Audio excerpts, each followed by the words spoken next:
Hello, I am doctor Masoom Srivastava, obs and gynae department. आज हम जानेंगे फाइब्रॉइड इन यूट्रस के बारे में। फाइब्रॉइड, पहले ये जानते हैं कि ये होता क्या है। फाइब्रॉइड जो नॉर्मल जनता है, वो जो नॉर्मल गांव की महिलाएं हैं, वो ऐसे बोलती हैं कि बच्चेदानी में गांठ हो गई है, पर ये कोई कैंसर या फिर ऐसी कोई प्रॉब्लम नहीं है। कुछ लोगों में ये छोटा सा होता है, कुछ लोगों में ये बड़ा हो जाता है। तो नॉर्मली ऐसे एक छोटा सा एक मायोमा या फिर गांठ की जैसे जानते हैं उसे। ये जानते हैं कि ये होता क्यों है। तो जब भी कोई लड़की रिप्रोडक्टिव एज ग्रुप में आती है, तो दो तरह के हार्मोन प्रोड्यूस होते हैं। एक होता है एस्ट्रोजन और दूसरा होता है प्रोजेस्टेरोन। तो ये जो फाइब्रॉइड है वो एस्ट्रोजन डिपेंडेंट होता है। जिन भी महिलाओं में एस्ट्रोजन का प्रोडक्शन ज़्यादा होता है, उनमें ये काफ़ी कॉमन होता है। एस्ट्रोजन की मात्रा किन में ज़्यादा होती है ये जानते हैं। जो लड़कियाँ होती हैं जिनमें पीरियड्स उम्र के पहले आ जाता है, जैसे नॉर्मली कुछ लोगों को 13 या 14 की एज पे आता है, लेकिन अगर 8 या 9 साल पे आ गया तो उनमें ये ज़्यादा कॉमन होती है। कुछ ओबीस फीमेल होती है, उनमें ये होता है कॉमन। मेनोपॉजल के बाद जो 45 या 50 ईयर्स होते हैं, उनके बाद ये अगर ये मायोमा होता भी है तो वो धीरे धीरे एस्ट्रोजन की कमी के कारण श्रिंक हो जाता है। लेकिन अगर नहीं श्रिंक होता है तो फिर हम सोचते हैं कि कहीं ये बढ़ के कैंसरस तो नहीं हो रहा है। इस पॉइंट ऑफ व्यू से हम इसे सस्पेक्ट करते हैं। अब हम जानते हैं कि इसके सिम्टम्स क्या क्या होते हैं, यानी लक्षण क्या क्या होते हैं फाइब्रॉइड के। तो सबसे पहला सिम्टम्स होता है कि पेन।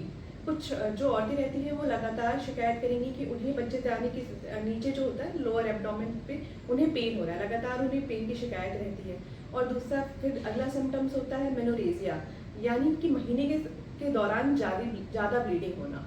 इसमें दो चीज़ें होती हैं कि ब्लीडिंग जो होती है, पहले जो कम समय का होता है ड्यूरेशन, दो या 3 दिन का होता है, उनका ड्यूरेशन बढ़ जाता है, वो 7 या 8 दिन का होने लगता है। और एक दिन में अगर उन्हें कम ब्लीडिंग हो रही होती है यानी कि 2 या 3 पैड लग रहे होते हैं, तो उन्हें बहुत ज़्यादा ब्लीडिंग विद क्लॉट्स, थक्के के साथ उन्हें ब्लीडिंग होने लगती है। तो ये सब जो सिम्टम्स है वो दर्शाते हैं कि हो सकता है कि बच्चेदानी में गांठ हो। और महीने के दौरान इन्हें बहुत ज़्यादा सीवियर पेन होता है। कुछ जो औरतें होती हैं उन्हें क्रैम्प्स तो होते ही हैं नॉर्मल, लेकिन अगर दवा के बावजूद अगर उन्हें इस दर्द में आराम नहीं मिल रहा है तो उन्हें दिखाना चाहिए, डॉक्टर से अपने संपर्क करना चाहिए। डॉक्टर के पास जाने पे वो नॉर्मली या तो अगर पीवी एग्जामिन करते हैं, अगर मायोमा या फाइब्रॉइड की साइज ज़्यादा होती है तो वो पर एब्डोमिनली ही पता चल जाता है। अगर छोटा होता है या नहीं पता चल पाता है तो हम उन्हें एडवाइस करते हैं कि वो अल्ट्रासाउंड करवाएं। अल्ट्रासाउंड दो तरह के होते हैं, एक होता है ट्रांस एब्डोमिनल, एक होता है ट्रांस वेजाइनल। तो अल्ट्रासाउंड में ये पता चल जाता है। अल्ट्रासाउंड अगर उसके बाद से हम देखते हैं कि उसका साइज़ क्या है, फाइब्रॉइड का साइज़ क्या है। कुछ होता है कि वो बहुत छोटे साइज के होते हैं, जैसे बच्चेदानी की हमें ये जानना पड़ेगा कि बच्चेदानी की 3 लेयर होते हैं। तो अगर वो बच्चेदानी के आकार के एकदम अंदर है, नीचे बच्चेदानी के अंदर है या फिर मसल के पास है या फिर उसके बाहर है। अगर बच्चेदानी के अंदर है वो और उसका साइज़ छोटा है और महिला का परिवार पूरा नहीं है, कंप्लीट नहीं है, तो हम बस वो गांठ को निकाल देते हैं, जिसे हम मायोमेक्टमी कहते हैं। तो ये बहुत ही सिंपल प्रोसीजर होता है, उससे कुछ ऐसी दिक्कत नहीं होती, आराम से मायोमा निकल जाता है और नॉर्मल वो कंसीव भी कर सकती हैं और उनके जो सिम्टम्स होते हैं वो भी खत्म हो जाते हैं।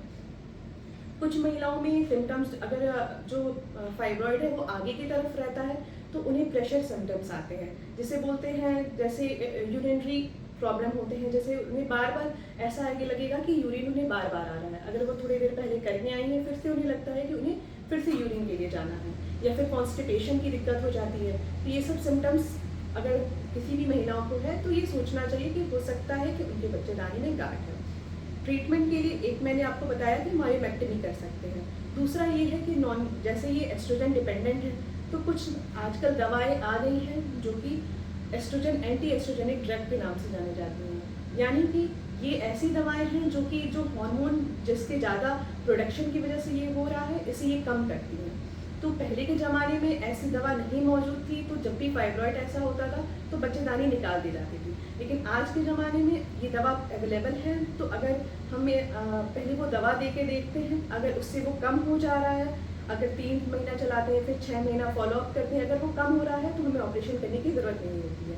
और लेकिन यदि फीमेल का एज ज़्यादा है, मोर देन 40 ईयर्स है, फैमिली कंप्लीट है, मेडिकेशन के बावजूद उनका जो साइज़ है वो कम नहीं हो रहा है, उनके सिम्टम्स बहुत ज़्यादा सीवियर हो रहे हैं, प्रेशर सिम्टम्स आ रहे हैं और बहुत ज़्यादा ब्लीडिंग हो रही है, डिस्मेनोरिया हो रहा है, महीने के दौरान जो दर्द है वो बहुत है, तो फिर हम हिस्टेक्टमी करते हैं, यानी कि बच्चेदानी निकालते हैं।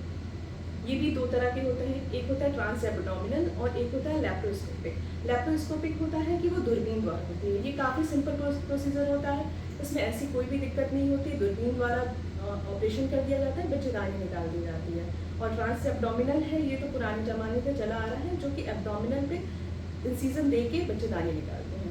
एक नया तरीका आजकल आया है जिसे हम बोलते हैं यूटेराइन आर्टरी एम्बोलाइजेशन। कुछ ऐसी महिलाएं हैं जिन्हें ना दवा फायदा कर रहा है, मेडिकेशन से भी उन्हें आराम नहीं है, और जो सर्जरी नहीं कराना चाहती हैं या फिर वो सर्जरी के लिए फिट नहीं है, यानी कि काफ़ी उनकी उम्र ज़्यादा है या फिर डायबिटीज़ है, कुछ ऐसी दिक्कतें हैं जिनके लिए वो सर्जरी के लिए फिट नहीं है, तो उसमें हम यूटेराइन आर्टरी को एम्बोलाइज कर देते हैं, यानी कि जो आर्टरी जो बच्चेदानी को सप्लाई करती है वो आर्टरी में हम कुछ ऐसी एम्बोलाई कर डाल देते हैं जो कि आजकल रेडियोलॉजिस्ट करते हैं, जिससे कि वो बच्चेदानी की तरफ उतना ब्लड सप्लाई नहीं होता है और इसका जो मायोमा है, जो गांठ है, इसकी ग्रोथ रुक जाती है। तो आज की महिलाओं को ये जानना बहुत ज़रूरी है कि छोटी सी गांठ या छोटा सा जो मायोमा होता है उससे घबराने की ज़रूरत नहीं है। आप अल्ट्रासाउंड करवाएं, अपने डॉक्टर को संपर्क करें। अगर वो छोटे साइज़ का है तो वो मेडिकल मैनेजमेंट से मैनेज हो सकता है, अगर वो साइज़ बड़ा है तो ही हम सर्जरी करते हैं, और उसमें भी आजकल दूरबीन द्वारा सर्जरी की जाती है जो कि बहुत ही सिंपल होती है। Thank you.